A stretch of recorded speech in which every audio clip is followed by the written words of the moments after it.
يقول الله عز وجل في كتابه الكريم بعد أن أقول أعوذ بالله من الشيطان الرجيم إذ قالت امرأة عمران ربي إني نذرت لك ما في بطني محررا فتقبل مني إنك أنت السميع العليم فلما وضعتها قالت ربي إني وضعتها أنثى والله أعلم بما وضعت وليس الذكر كالأنثى وإني سميتها مريم وإني أعيذها بك وذريتها من الشيطان الرجيم فتقبلها ربها بقبول حسن وأنبتها نباتا حسنا وكفلها زكريا كلما دخل عليها زكريا المحراب وجد عندها رزقا قال يا مريم أنى لك هذا قالت هو من عند الله إن الله يرزق من يشاء بغير حساب رب اشرح لي صدري ويسر لي أمري واحلل عقدة من لساني يفقه قولي واللهم ثبتنا عند الموت بلا إله إلا الله واللهم اجعلنا من الذين آمنوا وعملوا الصالحات وتواصوا بالحق وتواصوا بالصبر آمين يا رب العالمين ثم أما بعد.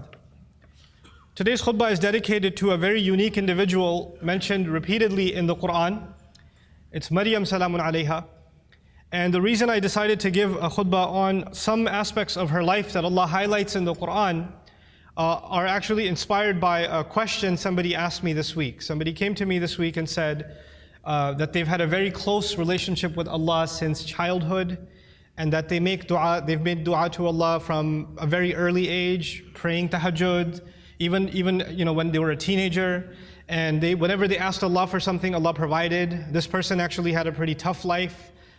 Father passed away at an early age, no brothers, and this woman has lived a pretty lonely life and basically decided to really truly depend on Allah. And so as she grew and developed in her years, she found that Allah miraculously answers her prayers. Every time she asks Allah for something, Allah has never left her prayer unanswered. So she developed this reliance and this closeness with Allah and would always turn back to Allah. She needs something, she goes and prays 2 rak'ahs and she makes dua to Allah. So a really beautiful connection she had with Allah. But where did the question come from? The question came from a fact that more recently she went through quite a series of very unexpected difficulties in life.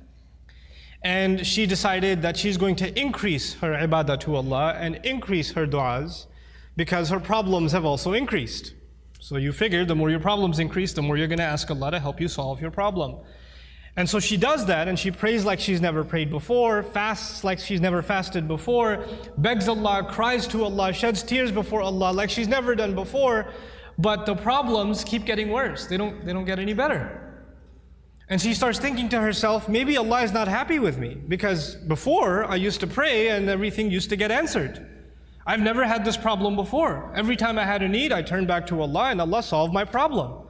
But now I'm making dua after dua after dua, and I continue to beg Allah, and my problems are not getting solved, they're only getting worse. What could possibly be the reason? And in her mind, the reason was, I must have done something wrong. Allah must no longer be answering my prayers because somehow I've been disqualified. I'm not in Allah's good books anymore. The reason I decided to give this khutbah is that this is a very common notion that can creep into somebody's mind. We make dua, every human being makes dua, and we're expecting that Allah Azza wa Jal will give us an answer. We're hoping that Allah will solve our problem.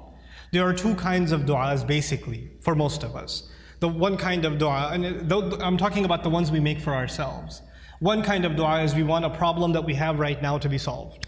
We have an issue, we have some circumstance, and we want Allah Azza wa Jal to protect us from falling into a worse problem, to secure the good things that we have, etc. And of course we make dua for our future. We make dua for ourselves, our children, and to take care of things in the future. Ya Allah, things are good right now, Ya Allah, keep them this way. Preserve what we have here.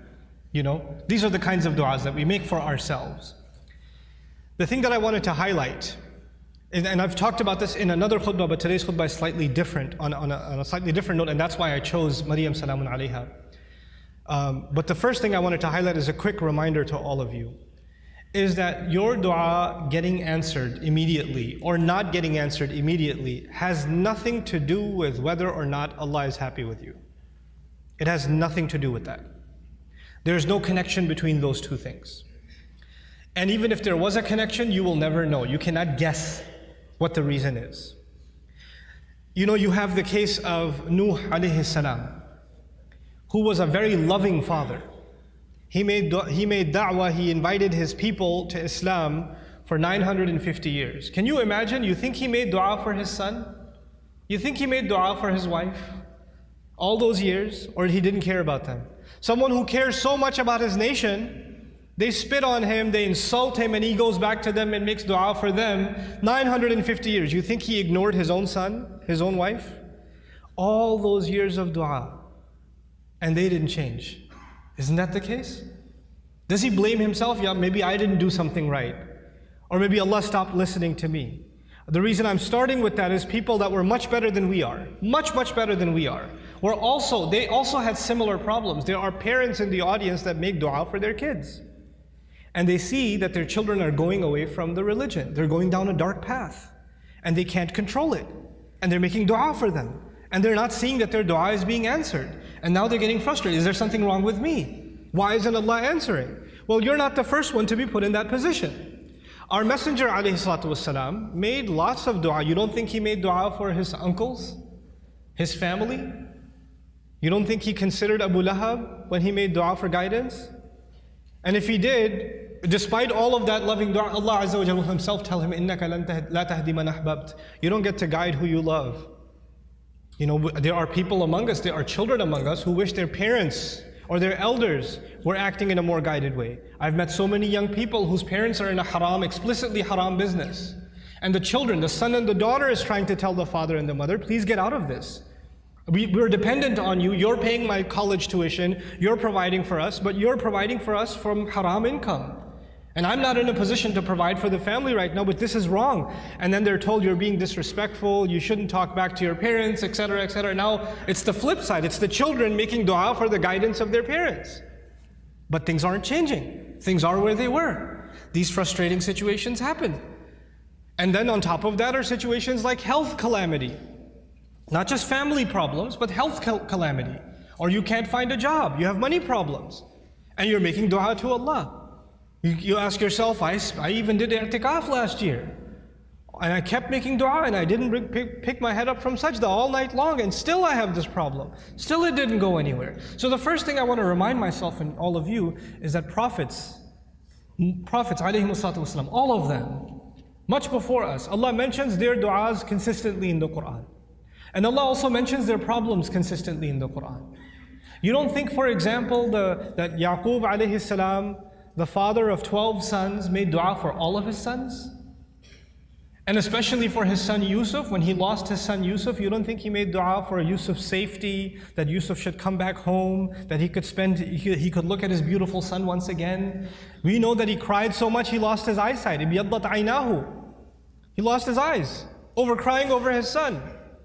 And all of those du'as for so many years go unanswered, and then they eventually get answered.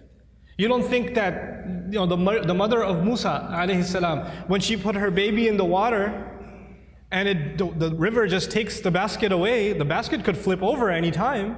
And how do you know the basket is waterproof? How do you know it's not going to leak?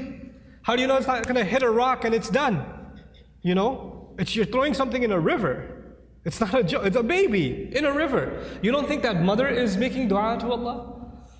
And notice the difference. In that case, in the case of Musa's mother, she makes dua to Allah, and a few hours later, she's reunited with her son. Just a few hours later.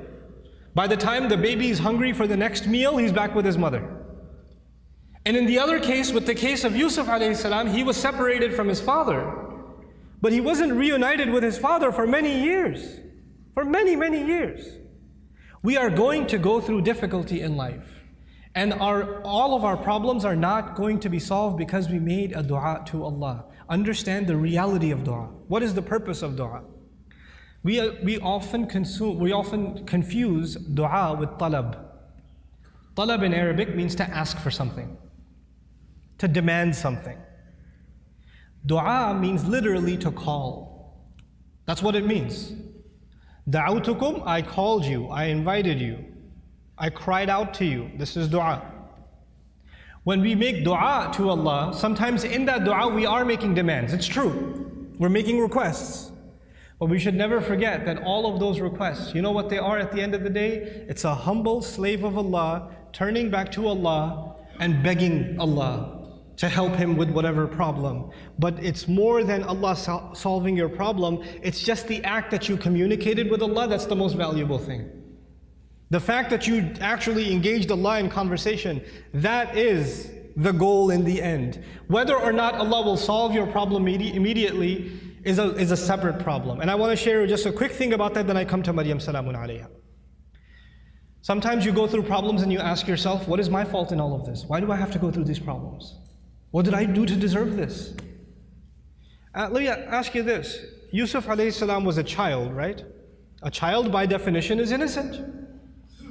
What did a child do to deserve being kidnapped? What has a child ever done to deserve being thrown inside of a well in the middle of the woods? What has a child ever done to deserve being sold as a child slave in a different land? What is that, when he grows up as a young man, what did he ever do to deserve being thrown in jail over a false accusation? And he spent many years in jail, not because of something he did. He was innocent. And he spent all those years in jail. He went through situations in life that if anybody else went through those situations, you'll say, life is unfair, man, what are you going to do? Life is unfair, you know? But you know what happens to a believer? They don't just say life is unfair, they say Allah is unfair, ma'adallah. Allah did that to him. Yet Allah says in Surah Yusuf, Wallahu ghalibun ala amrihi. Allah was overlooking everything he did in his decision. Every decision that was made for Yusuf, Allah was dominating that decision, overlooking that decision. How? Sometimes you and I go through difficulty because Allah knows something better is coming. Sometimes that better thing that is coming is for you. Sometimes it's for somebody else. Sometimes it's not for you. Sometimes it's for somebody else. Sometimes the benefit of your difficulty will come back to you. The return will come back to you while you are still alive. Sometimes the return is meant to come back to you after you go back to Allah. What happened with Yusuf alayhi salam? A father was separated from a child. It's a tragedy, isn't it? But imagine if he was never kidnapped, he would never be in the well. If he was never in the well, he would never end up in Egypt. If he was never in Egypt, he would have never grown up there and been thrown into prison. If he was never in prison, he would have never met those two guys he met in prison, whose dream he interpreted. If he never met those two people, one of them who got to live and go back to the king, and when the king saw a dream, a strange dream, he would have never said, wait, I know someone who can help interpret your dream.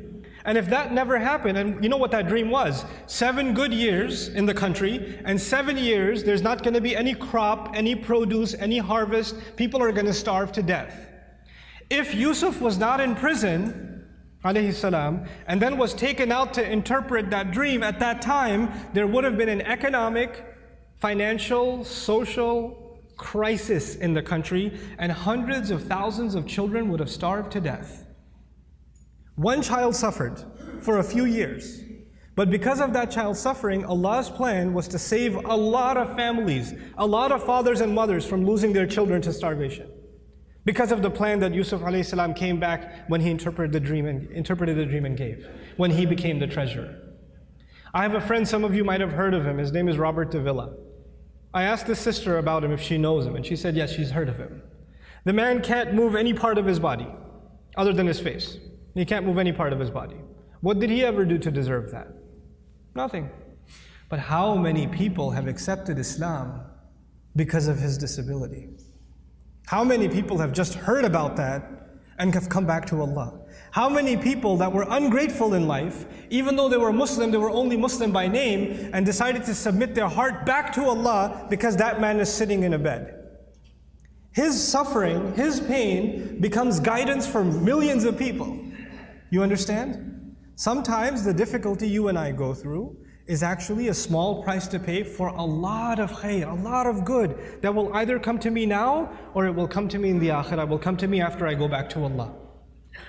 So our du'as are not the same as placing an order.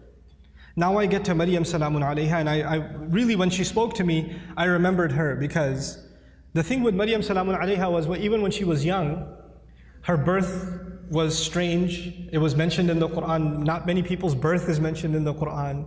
And she, the mother was expecting a son, but she had a daughter instead.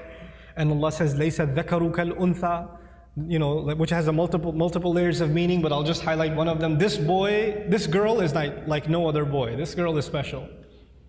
And by the way, please remember those words next time. Any of you, if you're expecting a child and that you were hoping and your mother was hoping and your father was hoping and your extended cousins were hoping it's going to be a son and you have a daughter, you remember that Allah didn't highlight the birth of a child like He did the birth of Maryam salamun alayha. It's an honor to have a daughter. It's a gift of Allah to have a daughter. And it's actually the behavior of the mushrikun to be upset that you had a daughter. ظَلَّ وَجْهُهُ مُسْوَدًّا وَهُوَ كَظِيمٌ. His face turns dark and he's depressed. He's swallowing his upset attitude because he had a girl. Girls are a blessing from Allah Azza wa Jalla, an honor. And it's a disrespect not only of the gift of Allah, but of the ayat of the Quran when you're upset that you had a daughter. You should be mindful of that. But that's on a side note. This child is born, she's actually given a special place in what was then the central house of Allah. And Zakaria alayhi salam used to take care of her, and every time he used to come to visit her to make sure she's doing okay, because she was dedicated living in the house of Allah. كُلَّمَا دَخَلَ عَلَيْهَا زَكَرِيَّا الْمِحْرَابِ وَجَدَ عِنْدَهَا رِزْقًا. Every time he'd walk in, he'd see fruits, food in front of her, and he'd say, where did you get these fruits? These fruits don't even grow here. And these fruits aren't even from this season. These fruits grow in the winter, these fruits grow in the summer, you have them in off season. Where did you get them from? She would respond, قَالَتْ هُوَ مِنْ عِنْدِ اللَّهِ. These come especially from Allah. These fruits come to me from Allah. Imagine somebody whose du'as are answered in a way that's special delivery from the sky of food for this woman. And so when this sister was telling me her du'as get answered in life, I remembered Maryam salamun alayha and how miraculously Allah would intervene and provide for her even matters like food. Things that we can get up and get ourselves. She didn't even have to get up for that. Very special child, very special woman. And so about this woman, what I wanted to share with you is later on in life what happens to her. When she's a young woman, angels visit her, tell her that she's going to have a child. The first thought in her mind, I'm not married. What do you mean I'm going to have a child? لَمْ يَمْسَسْنِي بَشَرٌ. No man has ever touched me. What in the world do you mean I'm going to have a child? كَذَلِكِ قَالَهُ وَرَبُّكِ. That is how your master declared it. I'm sorry, we're just here to deliver the news. We're not here to negotiate whether this is going to happen or not. That decision has been made. You're having a baby. Now she's in shock. What am I going to do? She's going to turn back to Allah and hope that this will not happen to her, but it's going to happen. And I'll fast forward a little bit for you, just so you appreciate what happened to this woman. After she had the baby, and she came back to her town, the entire community that looked up to her as a zahida, as a spiritual woman, as a woman of worship and ibadah, someone who even the prophet of their community, Zakaria, had endorsed. She grew up under the tutelage of Zakaria alayhi salam. All the masjid community is standing there. She's walking back with a baby, and they all start collectively, together, start humiliating her. How could you do this? What have you done? There are women in the Jumu'ah today. No Muslim woman can ever imagine being in a situation where she's holding a baby and somebody's telling her that child is not legitimate. She cannot imagine that kind of humiliation. No Muslim. And none of us can imagine that kind of accusation for our sister, for our mother, for our daughter. We cannot imagine that pain. It's beyond us. For the Muslim, our dignity is greater to us than our life. The sense of dignity Allah has given us is more valuable to us than even our life. And she knows that when she goes back with this baby, that's what they're going to say. It's one thing that they might be saying it behind her back. They're saying it in public, in front of her. In front of her. Now I want to take you back to how she dealt with this problem. Because no amount of dua she made is going to change what Allah has decided. Allah has decided that she has to face this. She has to stand in front of this. And what does she do? When the child comes, as she's about to deliver the child, she says, Ya laytani mittu qabla hadha. She says, if only I could die before this happens. Hopefully I die giving birth. It's all on her mind. because that will be an easy escape from what is coming. There is no other place in the Quran anybody ever wishes for death. This is the only one.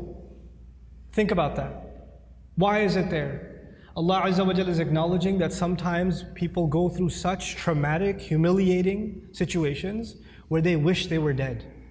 Even that happens. That's how extreme her situation became. And Allah acknowledged that and recorded that in the Quran. Ya laytani mittu qabla hada. I read this and I was just in shock. Like, how did she just say that? You know, our Messenger alayhi salatu wasalam told us, La yatamannayanna ahadukumul maut. None of you should ever wish for death. You should not wish for death. That's not something you should say casually. And she's actually now wishing for death. Why? Because this is an extreme case. This is a crazy situation. And so, you know, the humiliation she will face is far worse than death. So she says, Ya laytani mittu qabla hada.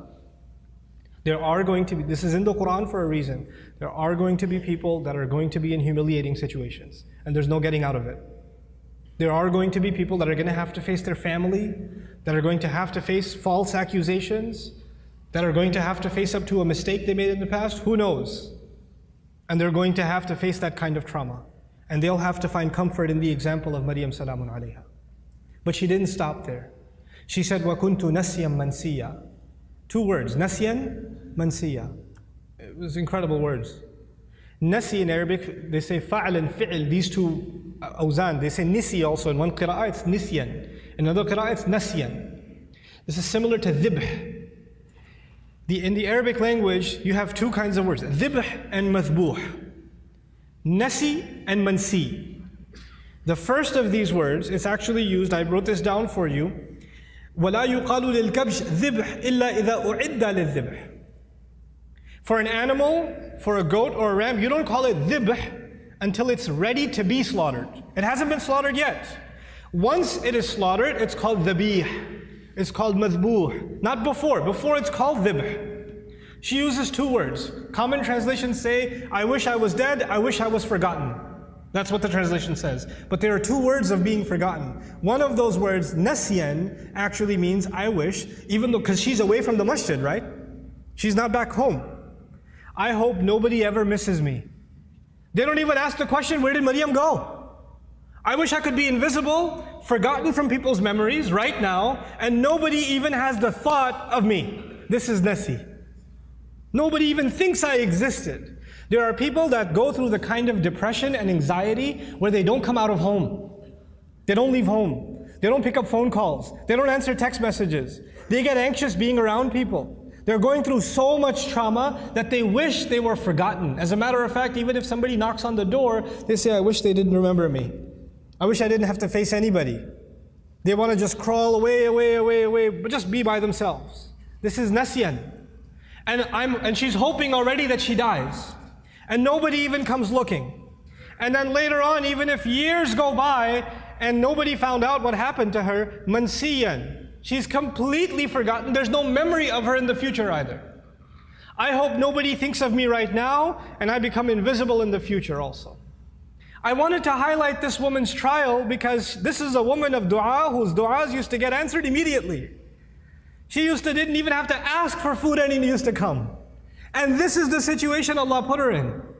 This is the trial that Allah put her in. Think about that.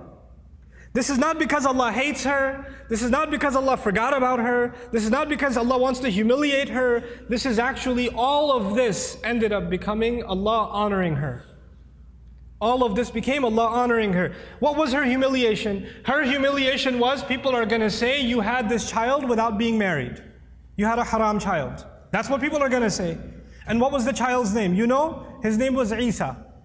There is no other prophet in the Quran who, when Allah mentions their name, He honors their parents also.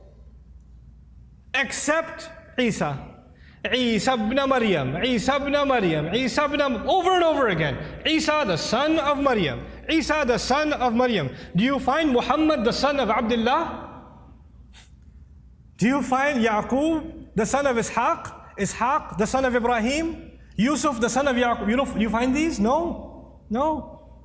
Every time Allah honors that messenger, alayhi salatu, or not every time, but multiple times, when Allah honors that messenger, He honors his mother. And by the way, this is important because for the Arabs, when you say Ibn, or for even the Semitic people, when you say Ibn, right after Ibn, you mention the father's name. You mention the father's name. Your last name comes from your father. Allah goes out of His way to remind people that no, He has no father, and we are going to go out of our way to honor that mother. Isa ibn Maryam, every time. Allah mentioned that humiliation for another reason, and I close with that. I told you last time, and earlier on in this khutbah, sometimes your pain is going to be a relief for other people. You're going through difficulty because it's meant to serve a greater cause than yourself, and you will be the sadaqah jariyah for them. You'll be a way of goodness for them. This is the pain of Maryam salamun alayha. Every time a woman is humiliated, every time a woman is falsely accused, every time a woman wishes she was dead, then to face what she's supposed to face, then she's going to find comfort in Maryam salamun alayha. And every time she finds that comfort, the rank of Maryam rises again and again and again and again. SubhanAllah. Our du'as are a means by which we connect to Allah. Our du'as are not a means by which this world becomes heaven.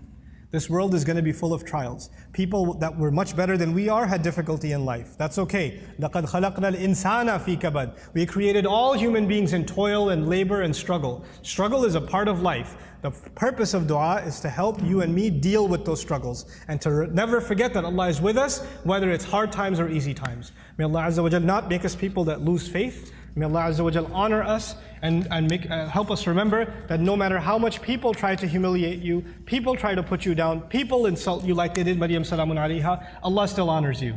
There's a big difference between what people say about you and what Allah thinks about you. Because if you go by what people said, then Maryam was the most humiliated, insulted person in society. And if you go by what Allah says, she's one of the most honored women in all of human history. So we go by what Allah says. Allah is the one who honored us. وَلَقَدْ كَرَّمْنَا بَنِي آدَمَ. We honored the children of Adam. May Allah Azza wa Jal make us dignified before Allah Azza wa Jal, before He makes us dignified before people. Barakallahu li wa lakum fil Qur'an al-Hakim wa nafa'ani wa iyyakum bil ayati wa dhikr al-Hakim.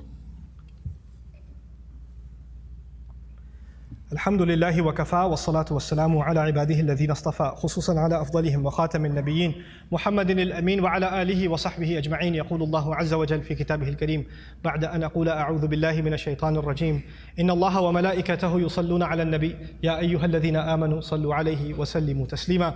اللهم صل على محمد وعلى آل محمد كما صليت على إبراهيم وعلى آل إبراهيم في العالمين إنك حميد مجيد. اللهم بارك على محمد وعلى آل محمد كما باركت على إبراهيم وعلى آل إبراهيم في العالمين إنك حميد مجيد. عباد الله رحمكم الله اتقوا الله إن الله يأمر بالعدل والإحسان وإيتاء ذي القربى وينهى عن الفحشاء والمنكر ولذكر الله أكبر والله يعلم ما تصنعون. أقم الصلاة إن الصلاة كانت على المؤمنين كتابا موقوتا.